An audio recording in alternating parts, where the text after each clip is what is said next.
কি ব্যাপার, তুমি ভিজে পড়ে কোথা থেকে আসলে? তোমার না বললাম ভাবি আমাকে কেন ডাকতেছে, শুনে আসো। ভাবির কাছেই গেছিলাম, ভাবির বাথরুমে শাওয়ার চালু ছিল, ওইখান থেকেই ভিজে গেছি। ও আচ্ছা, ভাবির বাথরুমের শাওয়ার নষ্ট হয়ে গেছে, ওইটা ঠিক করে আসলা? আরে না, ভাবি বাথরুমে গোসল করতেছিল, পিঠে সাবান দেওয়ার জন্য তোমারে ডাকতেছিল। তার মানে ভাবির পিঠে তুই সাবান লাগাই দিয়ে আসছস? ভাবি কিছু মনে না করলে একটা প্রশ্ন করব। ভাবিরা কখনো কোনো কিছু মনে করে না, জিজ্ঞেস করেন। একটা হাতির সামনে একটা উলঙ্গ লোক দাঁড়ায় আছে, হাতিটা ওই লোকরে কি প্রশ্ন করতে পারে? আপনাকে দেখে মনে হচ্ছে জানোয়ার আর মানুষের ভিতরে কোনো পার্থক্য নাই। না ভাবি, হয় নাই। তাইলে আমি পারবো না, আপনি বলেন। হাতি প্রশ্ন করছে, এত ছোট সুর দিয়ে কেমনে শ্বাস নেন? অশিক্ষিত মূর্খ এইসব বাল ছালকে যে কারা চাকরি দেয় আমি তো বুঝে পাই না। একটা আধার কার্ডটা ঠিক করতে পারি না। আরে ও বৌদি কি হয়েছে? আরে দেখো আমার আধার কার্ডটা করছে কি, আমার নাম কি কুমারানী, আর আধার কার্ডে ভুল করে কি দেছে পদ্মারানী। বাল কিরা চাকরি দেয়, খাইয়ে না খাইয়ে মনে হয় পড়াশোনা করছে।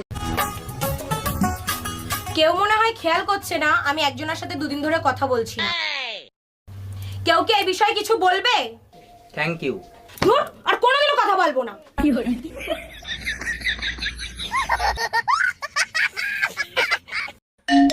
আসসালামু আলাইকুম আম্মাজান, আপনি যে আমার বিয়েতে গাড়ি দিছিলেন, গাড়ি কি কিস্তিতে এনে দিছিলেন? ওয়ালাইকুম আসসালাম জামাই, গাড়ি কিস্তিতেই কিনে দিছিলাম। কেন, কোনো সমস্যা হইছে? সমস্যা হয়েছে মানে? আপনি তো কিস্তি দেন নাই, গাড়ি তো কোম্পানি ওয়ালারা নিয়ে গেছে, আপনি কিস্তি দেন নাই কেন? আরে জামাই, বিয়েতে তো গাড়ি দেওয়ার কথা ছিল, কিস্তি দেওয়ার কথা তো ছিল না। ভাবি 4-5 দিন দুধ দিয়েন না, আর এ মাসে আপনার দুধের বিল হয়েছে কয় টাকা? অরুণ ভাই, এ মাসে দুধ বেশি নিছেন, সব মিলে 1500 টাকা হইছে। ও আচ্ছা ভাবি, আমার কাছে তো ক্যাশ নাই, আপনাকে অনলাইনে পেমেন্ট করে দেই? অরুণ ভাই, অনলাইনে পেমেন্ট করেন, সমস্যা নাই, সেরা টাকা দিয়েন না। আরে ভাবি, আপনি দিন দিন শুকিয়ে যাচ্ছেন, শরীরে কোনো রোগ হয়েছে নাকি? অরুণ ভাই আর বললেন না, আজব একটা রোগ হয়েছে, দুধ চা খাইলেই রোমান্স করতে ইচ্ছে করে। বলেন কি ভাবি, আমার বাপের জন্মে এরকম রোগের কথা শুনি নাই, তা ডাক্তার দেখাইছিলেন? দেখাইছিলাম, ডাক্তার বলছে আগে দুধ চা খান, তারপর চিকিৎসা করব। ভাবি কিছু মনে না করলে একটা প্রশ্ন করব। ভাবিরা কখনো কোনো কিছু মনে করে না, জিজ্ঞেস করেন। একটা হাতির সামনে একটা উলঙ্গ লোক দাঁড়ায় আছে, হাতিটা ওই লোকরে কি প্রশ্ন করতে পারে? আপনাকে দেখে মনে হচ্ছে জানোয়ার আর মানুষের ভিতরে কোনো পার্থক্য নাই। না ভাবি, হয় নাই। তাইলে আমি পারবো না, আপনি বলেন। হাতি প্রশ্ন করছে, এত ছোট সুর দিয়ে কেমনে শ্বাস নেন? আচ্ছা সত্যি করে একটা কথা বলবা, তোমার প্রথম ভালোবাসা কে ছিল? তোমার কাছে মিথ্যা বলে আমার কোনো লাভ আছে? আমার প্রথম ভালোবাসা আমার বাবা ছিল। সব মেয়েরাই বাবাকে ভালোবাসে, আর তোমার দ্বিতীয় ভালোবাসা কে ছিল? দ্বিতীয় ভালোবাসা আমার সন্তানরা। আরে বাবা আর সন্তানের মাঝখানে যে ভালোবাসাটা ছিল সেটা কে ছিল? ওটা ভালোবাসা ছিল না, ওটা আমার জন্য দুর্ঘটনা ছিল। গজব বেইজ্জতি। ভাইয়া, সিঙ্গারার ভেতরে আলু দিছেন তো? না আপু, সিঙ্গারের ভিতর সিমেন্ট ঢুকাই রাখছি। কি যে বলেন না ভাইয়া, শুধু মজা করেন। কথাটা শুরু করছে কে? আচ্ছা ঠিক আছে, 4টা সিঙ্গারা দেন। ঠোঙ্গায় দিব না কাগজে দিব? আমি মেমরি কার্ড দিচ্ছি, তার ভিতরে দেন।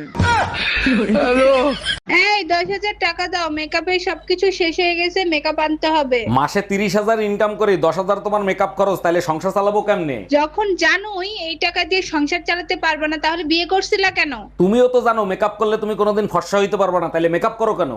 গজব বেইজ্জতি।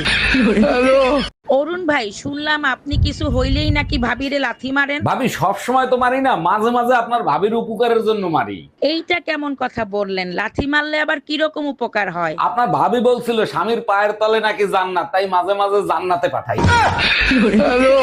এই তুমি আমার ভাইরে কি বলছো, ও যে এখন বিয়ে করতে রাজি হচ্ছে না? সাবিত্রী সত্যবানকে কিভাবে যমরাজের কাছ থেকে ফিরে আনছিল সেটাই বলছিলাম। এর জন্য আমার ভাই বিয়ে না করার কথা বলতে পারে না। সত্যি করে বলো, কি বলছিলা? এটাই বুঝাইছি, বউর কাছ থেকে স্বয়ং যমরাজও স্বামীকে বাঁচাতে পারে না। গজব বেইজ্জতি। শালি কামডা করলো কি, একেবারে গুড়া দিয়ে কেটে ফেলাইছে। এইবার যদি শিক্ষা হয় তোমাদের, আর যাবা ফাউ খাইতে? ডাক্তার এখন অনেক আধুনিক হয়ে গেছে, জোড়া দিলে 3 মাসের ভিতর ঠিক হয়ে যাবে। জোড়া দিলে ঠিক হইতে পারে, কিন্তু আগের মতো আর কথা বলবে না। এই পাশের বাড়ি পুলিশ আসছে কেন? এই ব্যাপারে তুমি কিছু জানো নাকি? জানি, কাল রাতে পাশের বাসার ভাবি একটা ছেলের সাথে পলায় চলে গেছে। এর জন্য তুমি মন খারাপ করে আসো কেন? ভাবির চরিত্র তো খারাপ, সে তো আমার ভাইয়ের সাথেও সম্পর্ক করতে চাইছিল। আমার মন খারাপ না, টেনশনে আছি, পাশের বাসার ভাবি তোমার ভাইয়ের সাথে পলায় গেছে। গজব বেইজ্জতি।